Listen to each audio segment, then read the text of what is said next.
Bonjour tout le monde, aujourd'hui je vais vous expliquer l'examen IOS. IOS c'est un examen de sélection des étrangers pour l'entrée des universités publiques en Turquie. En Turquie, il y a 130 universités, donc publiques. Je ne compte pas les privées. Et chaque université a son propre examen IOS.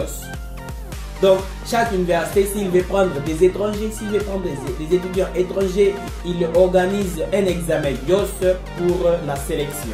Oui, comme je viens de le dire, chaque université a son propre examen IOS. Il y a des universités qui acceptent le IOS de d'autres universités. Donc, vous avez compris ce qui se passe ici. Hein?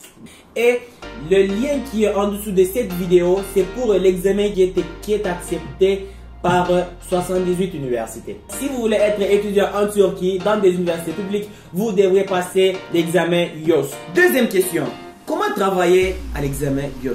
Quel cours, quel sujet, comment dire, vous avez compris, quelle matière, comment travailler? Là, je vais vous expliquer tout et vous allez effacer toutes vos questions que vous avez dans votre tête. L'examen est composé de 40 questions. Et l'examen c'est 50 minutes. L'examen sera en ligne, donc vous avez la facilité d'y participer tout en étant chez vous. À condition, ne trichez pas.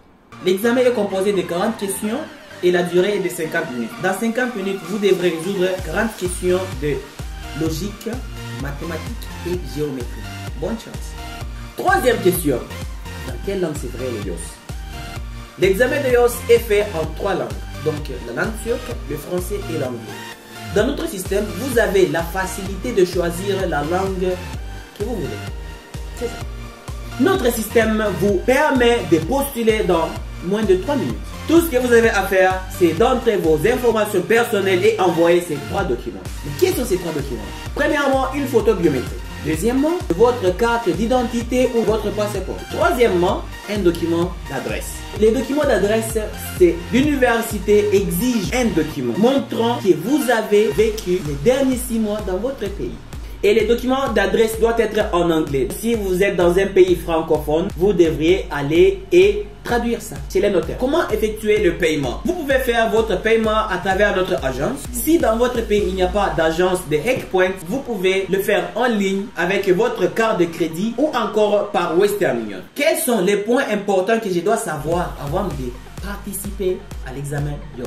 Soyez sûr d'avoir votre connexion internet et aussi d'être là à temps. Et voilà, c'était tout concernant l'examen IOS. Donc si vous voulez plus d'informations, restez en ligne, restez connectés. À bientôt.